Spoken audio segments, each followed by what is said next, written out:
লড়াকু ছাত্র জনতা আগামীতে এই দেশে কোনো প্রতিবাদ তৈরি হতে দেবে না।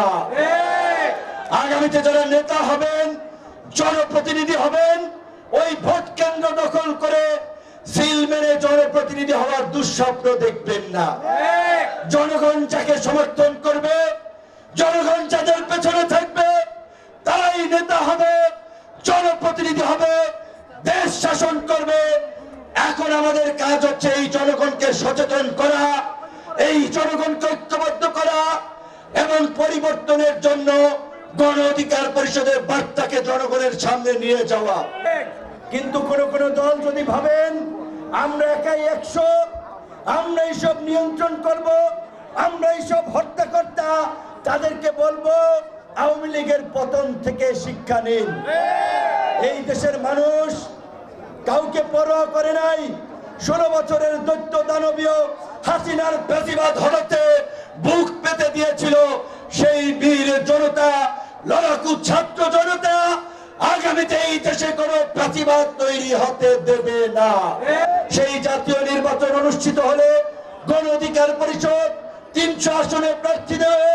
মানুষের বিকল্প এবং নতুন নেতৃত্বের আশা আকাঙ্ক্ষা পূরণে প্রত্যেকটি আসনে আমাদের নেতা কর্মীদের এখন থেকে আমরা প্রস্তুতি গ্রহণের আহ্বান জানাই। 5ই আগস্ট হাসিনার পতনের জন্য, ফ্যাসিবাদের পতনে এই জুলাইয়ে যে জাতীয় ঐক্য এবং সংহতি প্রতিষ্ঠিত হয়েছিল, আগামীর বাংলাদেশ বিনির্মাণ করার জন্য, জন আকাঙ্ক্ষার বাস্তবায়ন করার জন্য আমাদের সেই জাতীয় ঐক্য এবং সংহতি বজায় রাখতে হবে।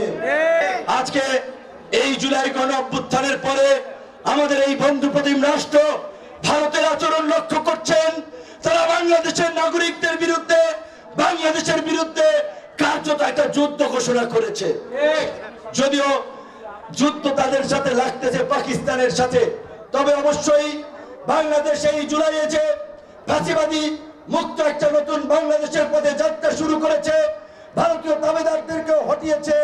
এই অগ্রযাত্রা অব্যাহত রাখার জন্য, বাংলাদেশের ভবিষ্যৎ মসৃণ করার জন্য, বাংলাদেশের গণতান্ত্রিক ব্যবস্থাকে শক্তিশালী করতে হবে। সেজন্য একটা অবাধ, সুষ্ঠু, নিরপেক্ষ নির্বাচনের মধ্যে দিয়ে নির্বাচিত প্রতিনিধিদের কাছে ক্ষমতা হস্তান্তরের কোনো বিকল্প নাই। এবং ওই শামীম ওসমানদের আমলে এই নারায়ণগঞ্জ চাষের নগরী হিসেবে পরিচিত ছিল।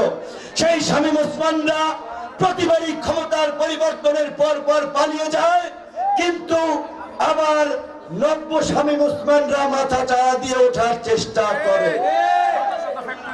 তাই আমরা বলতে চাই, এই জুলাই পরবর্তী বাংলাদেশ তথা এই নারায়ণগঞ্জে আর কোন মাফিয়া এবং নব্য শামীম ওসমানের যেন জন্ম না হয়। আপনারা এই নারায়ণগঞ্জের ব্যবসায়ী, সাধারণ জনগণের সাথে ঐক্যবদ্ধ ভাবে এই সমস্ত মাফিয়া, চাঁদাবাজ, সন্ত্রাস, দখলদারের বিরুদ্ধে প্রতিরোধ করে তুলবেন।